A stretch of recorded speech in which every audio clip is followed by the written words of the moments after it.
Good morning, good afternoon, good evening. You are now listening to That Infernal Noise podcast, part of the Mental Health News Radio Network. Fuck yeah. What up, y'all? It's been a couple of weeks. We took some time off. Life was lifing, as it were. We got our oldest daughter into college. Since we last recorded, we got our oldest daughter into college. The little two went back to school. I got a new job, and we've been cleaning out my mom's house. My sister, her family, me and my family. And Saturday was the last day that we cleaned. This past Saturday was the last day that we cleaned her house and got everything out. Put stuff into storage. Kids took some stuff. We took some stuff. Sis took some stuff. And it was tough. It wasn't tough in the moment. It was tough afterwards. You know, whenever you really sit down and have time to think about everything, really. It was not pleasant having the knowledge of what we were doing. And what I mean by that is that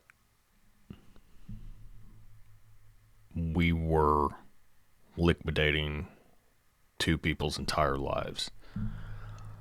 Because it wasn't just my mom's stuff, it was her husband's stuff, Jody.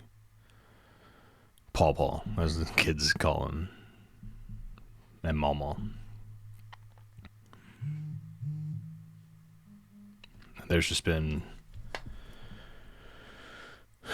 a ton of shit that, like, the kids going through, you know, that I've been going through, that Sis, Niche, I'm sure Aaron, and the kids, her kids, have been going through because of all of this. You know, it's almost 7 months. No, it's almost, Jesus, not almost 7 months, it's almost 9 months since we lost her. And it's gotten easier. I don't like saying that it's gotten easier, but it's gotten easier. But not at the same time. You know, my kids, my older two specifically, were not happy that we were having to basically get rid of Mama's house. Because the two of them, they grew up in it a little bit more than the younger two. I think Noe was disassociating the entire time and just kind of distancing themselves from their emotions, which I can't blame. Logan was holding all of it in, and he broke down on Thursday. He had a bad morning, and he forgot this, he forgot that, and then he just broke down, crying. And that's when it came out that he was having a hard time with going through all of Mama's things and changing her house so much. He doesn't like change any more than I do. Niche has her feelings about it, as she is entitled to. And she feels especially some kind of way because of Jody, specifically. Because all his stuff is just going away, you know, essentially. After a lifetime of shit, after all the people that loved him, you know, he's just kind of disappearing into the ether because he doesn't have, outside of us, he doesn't have like a bunch of family to keep his memory alive. He's got a bunch of friends that I'm sure do. But it hit her specifically hard in that aspect. And then for me,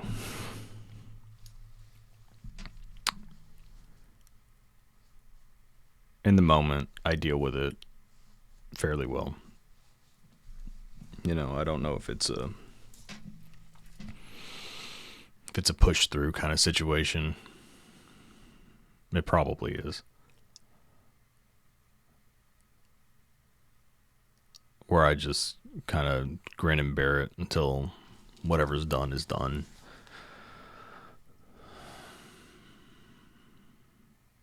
It sucks. It really sucks. The shit really hit me whenever I was journaling Saturday night.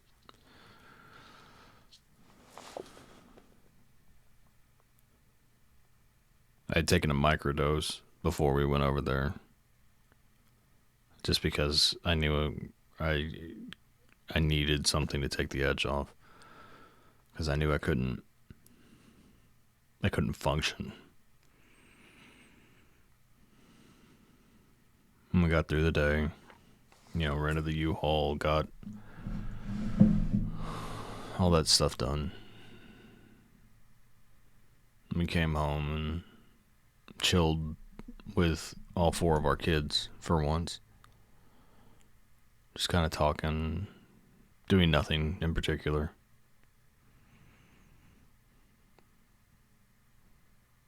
And ended up taking a shower to wash the day off of me and took an edible. Because that's what you do in those days. Or on those days, rather. And Niche took a shower, and that's when I started journaling. And I didn't know. I mean, I should have known that it was affecting me, but I didn't know that it was affecting me at the same time. It's like I knew there was something, but I wasn't feeling it like actively in the forefront of my mind. It came out whenever I was journaling. And this is what I said, or this is what I wrote, rather, in my journal. Today we finished Mom's house, and there was a vibe. It has always been nice to spend... It has been nice to spend so much time with the kids and Sis and Aaron, but I just wish it was just us and not because of shit like that. It is at this point that I just kind of stopped and I started talking to Mom. I don't know why. I just did. I don't really know how to feel right now, Ma. On the one hand, I feel like I don't feel anything. On the other, this is fucked up. You should still be here, and we shouldn't have been packing up all your shit. We should have been celebrating Sis's birthday together, starting to plan for Thanksgiving and Christmas. I should have been aloof with you, and just kind of going through the motions because of all the bullshit that has happened, and still be angry with you on some level. I should be bitter because of your and Sis's relationship and her being the favorite. We should still be grieving Grandma right now and preparing for the 2nd anniversary, not still reeling from losing both of you a year apart. So much has changed since you left. It feels like an entire lifetime ago. I mean, I guess it is for you. We should be planning so much for Sis's kids. Going to soccer and t-ball games. We shouldn't have lost you so soon. You should be here for when Chris ends up telling all of us that he's going to have a kid. Or when Kay comes in and says she's getting married. The plays Noe will do. The performances Locum will have.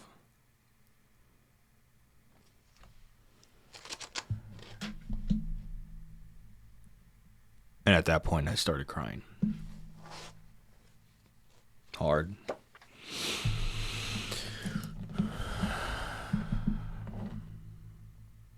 And then two amazing things happened. My sister texted me. I had sent her something way earlier after we got done with everything. And she responded to me in that moment. I wish I was making it up, but she responded as this was happening, as I was writing this. And then, at the same time, Noe and Logan came into my room. Neither of them noticed I was crying. And I'm not saying that like, oh, they didn't even notice. I'm saying that like, I'm glad they didn't notice. So whenever they were talking to each other, I wiped the tears out of my eyes. And they started talking all manner of ridiculous shit. And just arguing playfully back and forth the entire time. Laughing like fuck. Making me fucking laugh harder than I've laughed in a long time. And that went on for 20, 30 minutes.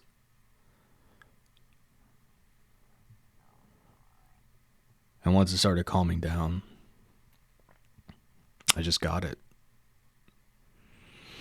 I understood what had happened.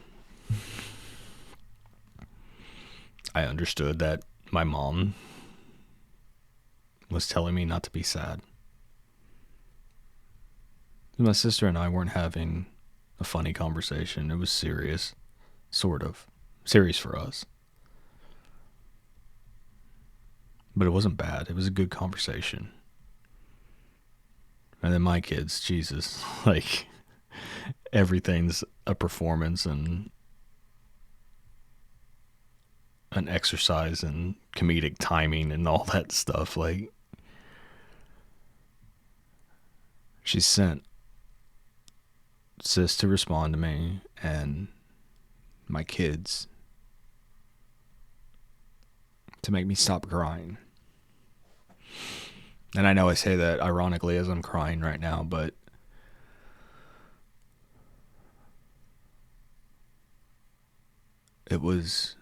it's a good cry. Like, it makes me happy. And by and large, happy is not something I've been. There's glimpses and there's moments where I get really excited about stuff, but overall I hadn't been myself, I guess.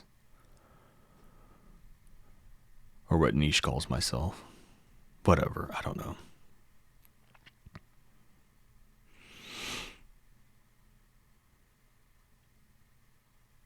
I just understood that somehow, some way, she's still watching after us. Man, it feels sort of bittersweet to say that because I lost my connection to everything. I grew up very religious whenever I was a kid. And I don't mean like I was just brought up in it. Yes, I was brought up in it, but I believed in it. Like, I felt it. I felt the connection to the other side because of it whenever I was a kid.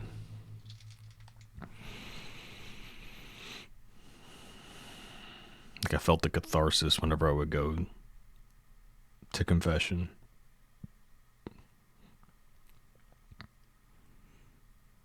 I felt the spirit, whatever that means. Whether it be the Holy Spirit, whether it be the universe, whatever. I don't know.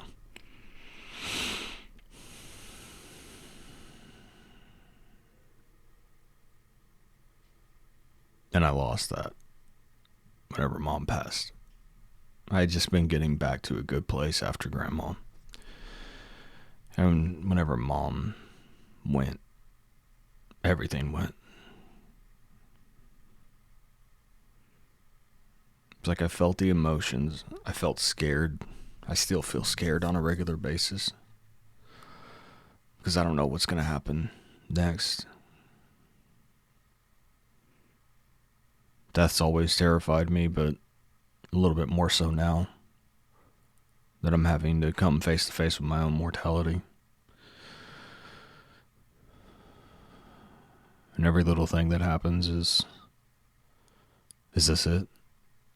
And not just for me, like, with everybody.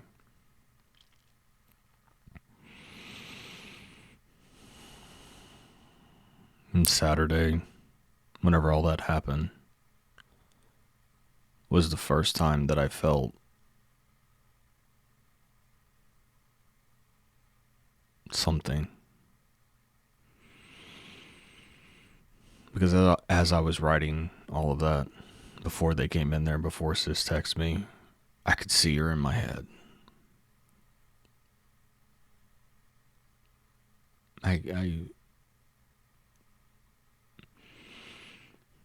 It's like she was there with me.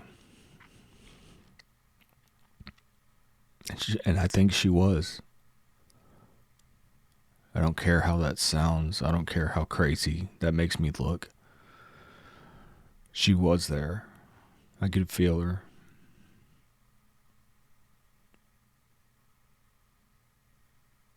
She was showing me all of these things in my head. She was right there with me. And in true fashion for our family, I was too serious for too long, too sad for too long. And she made sure that I wasn't anymore. And I haven't been sad since then. I know I'm crying right now, but it was a fucking spiritual experience. And it's still so potent right now.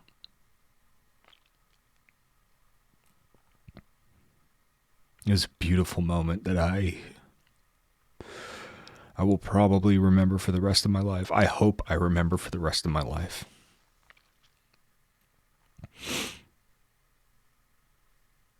Because my kids didn't know that I was crying or that I was upset or sad or whatever. Sis didn't know. Hell, my wife didn't even know because she was in the shower whenever all this was going on.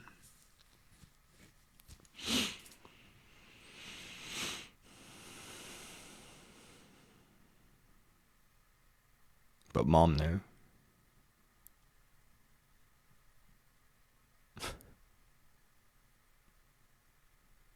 And she showed me she knew. From the other side.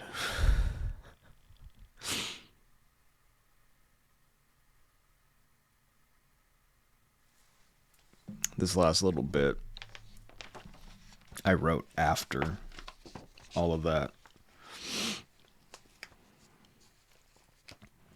Okay, I get it. You use my kids against me when I'm sad. And Sis. Did it have to be that ridiculous, though? I love you, Ma. I'm sorry you're not here.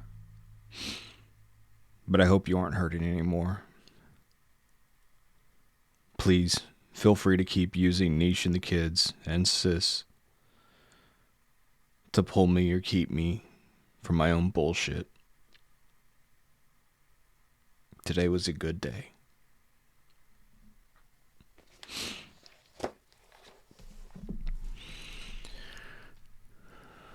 And it was.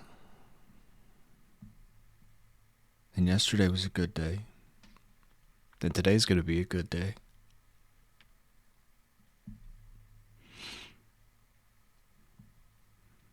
Some days I wake up in such a funk.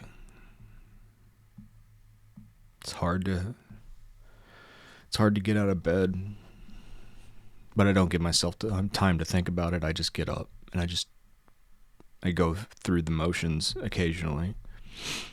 The past 2 weeks I haven't really had to because the new job and I'm getting used to that, so I have something to motivate me, I guess. And it sucks. It sucks to have to carry that every day, all day.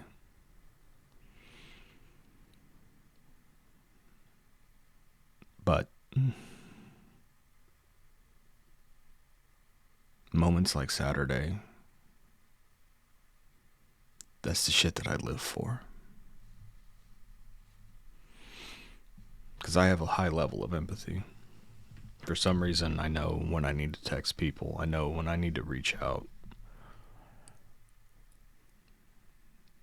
And very seldom does that get reciprocated. Except by a handful of people, i.e. my kids, my wife, my sister, my brother-in-law. He seems to know exactly when I need to hear certain things or whatever. Same with Sis.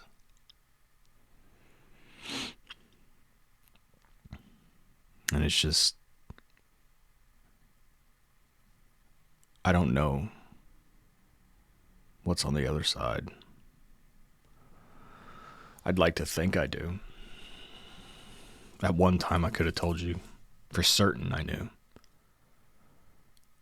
But with everything, the way it's happened, I'm so jaded. I don't know what to believe. I don't know how to believe.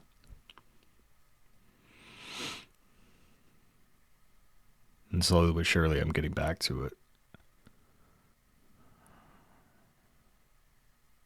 I feel this, it's like this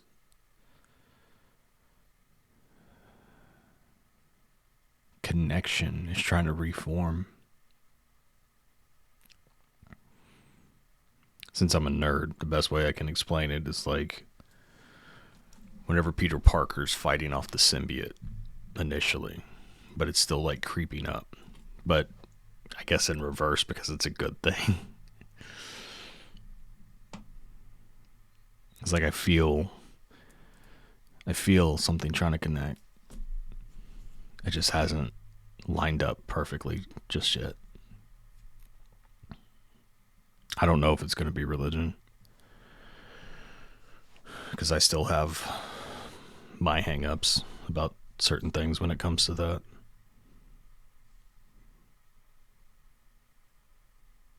But I know there's something. I'm not myopic enough to think that I'm an atheist, because I'm definitely not. I never really have been, if I really think about it.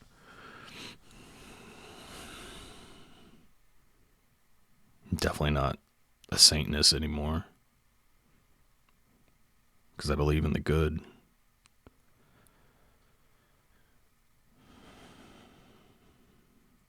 Agnostic, I guess, would be the best way to describe it, because I know there's something else. I know there's some energy or power or the Christ spirit or whatever. And I feel it at times. And it seems to be the times when I need it the most that I feel it. And even if it is that, I don't want to put a name on it, because I feel like it does it a disservice. I feel like it just is. Whatever it is, it is. And I can't describe it. Nobody can. Because it's everything and nothing. How do you describe everything to nothing?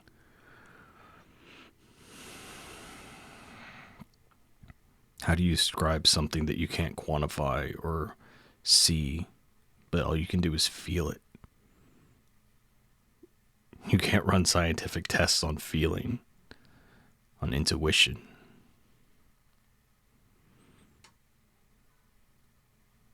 I feel like if we could, all the divisiveness about religion and all that stuff would go away. And I would thoroughly enjoy that, especially considering throughout history how many people have died for their beliefs while calling it different things.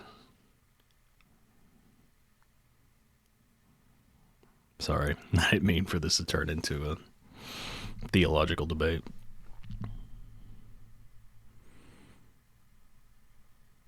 I know something is there. I know mom's there. I know grandma's there. I know Jody's fucked with us a couple of times.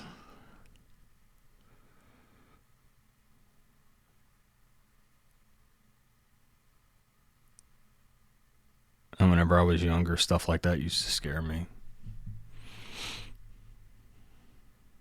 Like the other side and things that I saw and I experienced scared the shit out of me. But at 40, having lost my connection so many times in my 40 years, whenever stuff like that happens now, it's comforting. It is very comforting.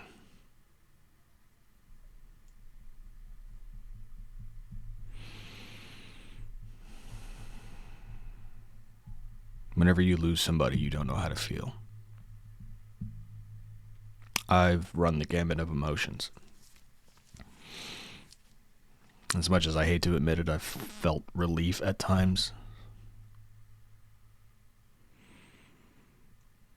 I felt peace. I felt anger. I felt hatred. I felt sad. I felt happy. Happy for her that she's not hurting anymore and she doesn't have to worry about all the day-to-day bullshit.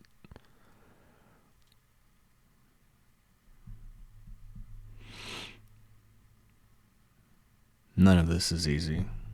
Losing a loved one at any point, no matter who it is. It sucks.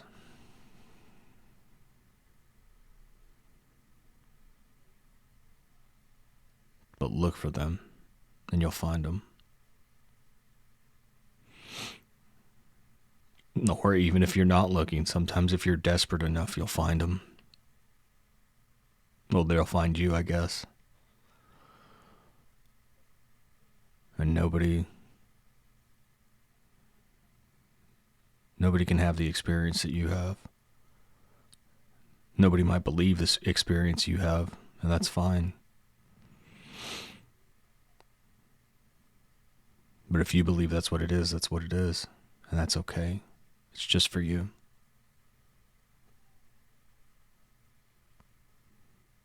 You're not crazy. You're hurting. And you're looking for answers. And sometimes you get them from the people you need to get them from.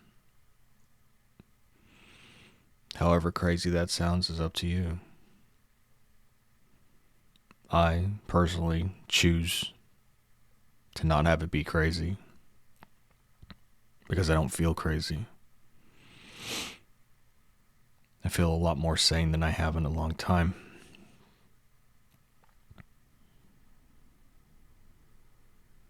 Yeah, I still have questions.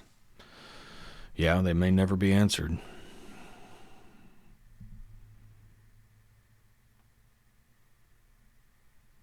But I don't need the answers. Not all of them. I just need to live my life and be happy. Because that's what Mom would want. It's what Jody would want. It's what Grandma would want. Not me stressing and being depressed because my kids will never get to see them or grow up with them the same way that I did or whatever.